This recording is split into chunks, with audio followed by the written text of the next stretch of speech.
presentations. Thank you.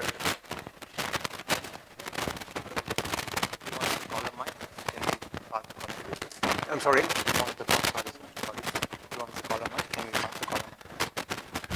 This mic? Yeah.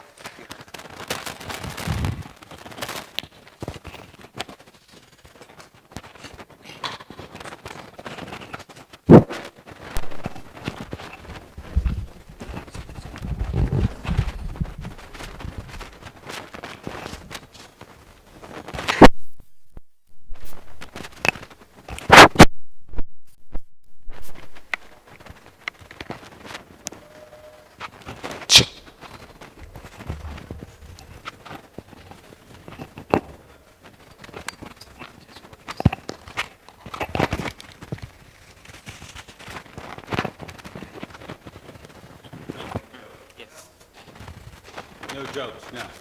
I wish they would have kept the music on. Hey, good afternoon.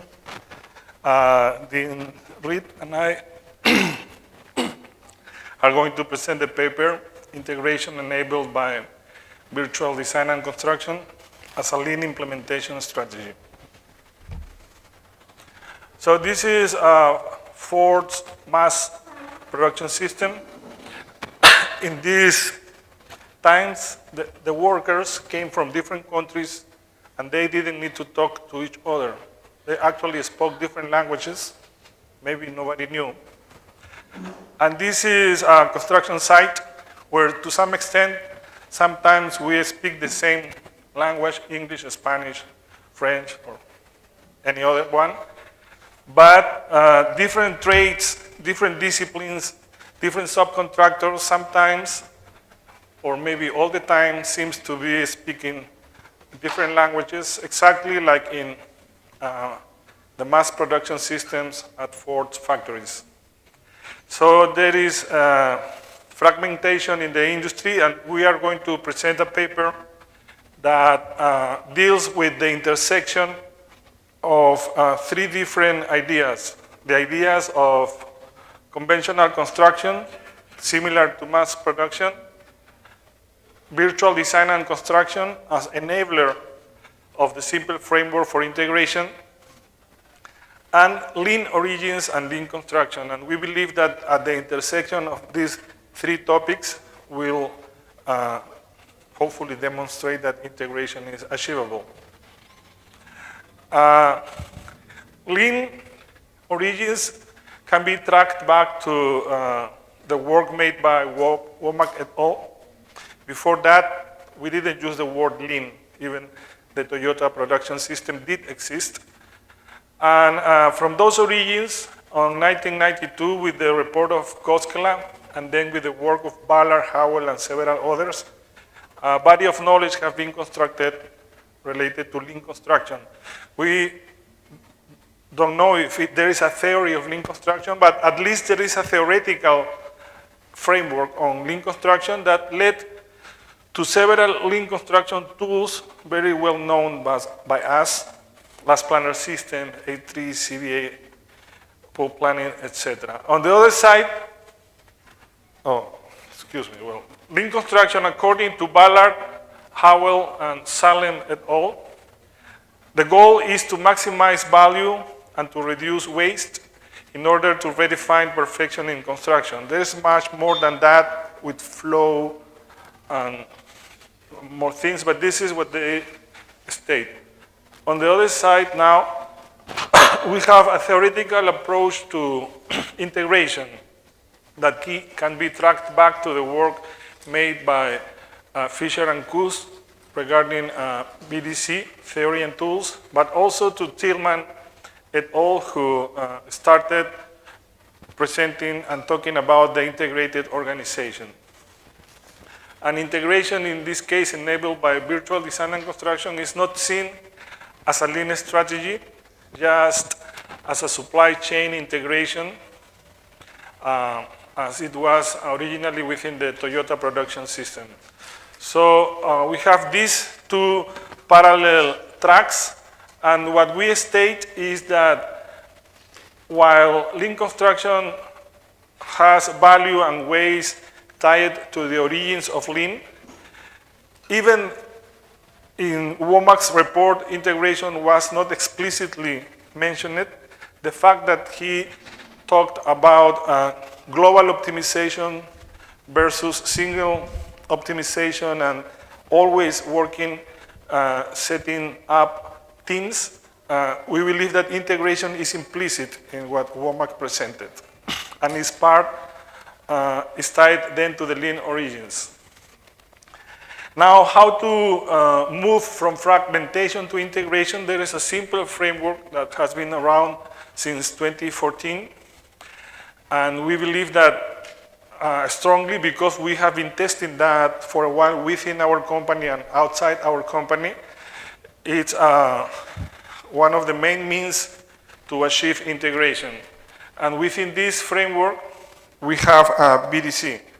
But we also then believe that our framework is linked to the lean origins and hence can be considered a lean strategy. And as I said, within this framework, we have virtual design and construction, and we will explain how BDC enables integration. Dean? Yes.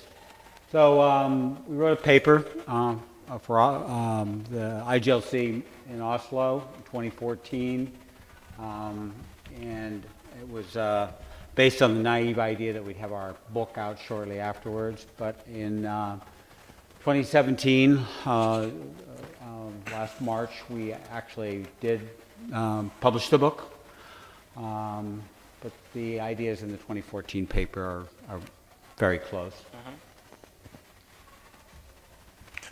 And then in 2017, there was another paper. And this is how the simple framework looks.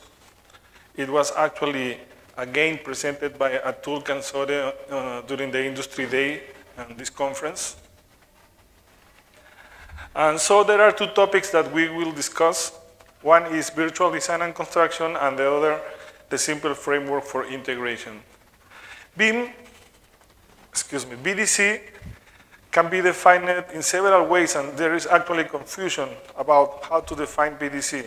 So we've been defining BDC in the way that I'm going to present when teaching BDC, but this is the first time that this definition will be published in a paper. And the definition is BDC can be seen as a system made up of these components here. And if it is a system, all these components have to interact among them in order to achieve the outcomes proposed by BDC. If we have all the components but they work independently, we cannot say that we are doing BDC. There are companies, projects doing BIM and Lean, but as in the mass production systems of Ford, they don't talk to each other. The BIM people do not talk to the Lean people, and so on. So we are proposing BDC, define it as a system made of BIM, really BIM plus, because it's not just 3D, but it can be 4D, 5D, and so on, made out of project production management, whose origins can be tracked back to the same origins of Lean, and that's why we have PPM together with Lean, because we want to rescue all the mindset provided by Lean and combine it with the tools brought by project production management. Then we have integrated concurrent engineering sessions in which we use the BIM models and the Lean mindset in order to make decisions, coordinate, plan, and so on during a special type of meeting that we call ICE session. We have a metrics.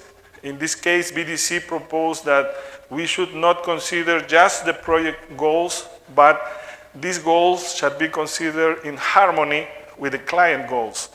And this is similar to what the simple framework proposes when it deals with high-performance building that considers not only buildability, but also usability, sustainability, and operability. And all this has to be measured. So we have different type of metrics linked to the different type of goals and other performance processes as part of the BDC definition. And then we have the simple framework for integration. Dean? Yeah, this is a strategic and system model. It's not a toolbox by any means. You see it right there. We walk through the steps. So this is the way we came to it. We realized that every owner that we know, all of our clients, are asking for a high-performing building. It's unique with every client. There's nothing that we can say other than we know that it's a building that's usable, operable, buildable, operable, and sustainable.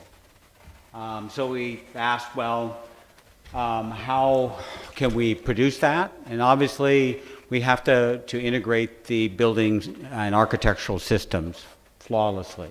How do we do that? Well, we have to integrate the knowledge that is embodied in the work processes to develop, to design, develop, and fabricate and install those systems. And how do we integrate that knowledge? We have to create an integrated organization where everyone can collaborate and work well together. And of course, that begs the question of information. We have to integrate information if we're going to succeed. So these are the 4 main integrations that are required to produce a high-performing building. And there are 2 other enablers. First enabler is the alignment of parties. People think of it as a contract, but the contract is just a vehicle for that. It's the alignment that's important, that we're going to work this way. And at the top, there are visualization, collaboration, production, management, and measurable value, which Leonardo has already talked about in the context of VDC. Yeah, so these 4 enablers at the top can work independently or together. And what they do is visualization and simulation is what allows the integrated organization to use the integrated information. And this is similar to what BIM does. Collaboration and collocation allows the integrated organization to use integrated processes, and this is similar to what is done during ICE sessions.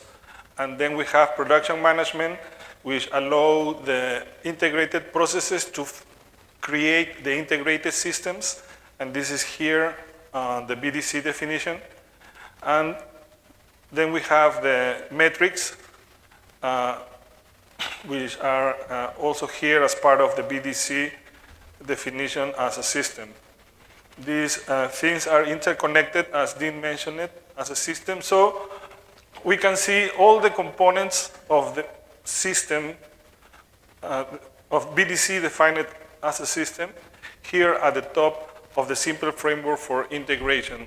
So as I said, if they work individually, it's okay, but when they act as a system, then they enable as a holistic whole the integration proposed by the simple framework. And you can see that when they act together, what they become is virtual design and construction. So these are the conclusions. Lean is making value flow at the pool of the customer. This requires global optimization, which requires integration of the supply chain. There is no choice, so integration is a must. The simple framework for IPD describes 4 integrations required for project teams to consistently deliver high-performance buildings, defined as usable, buildable, operable, and sustainable. BDC, which is a method for solving complex design and construction problems, is integrative by nature and can be learned and mastered. And everything people do within the BDC framework allows them to integrate systems, processes, their organization, and information so they can deliver high-performance buildings. In the end,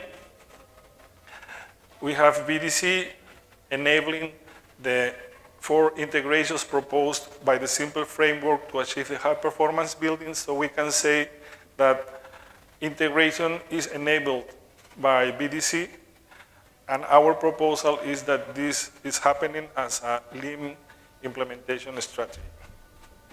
And that's it. Thank you.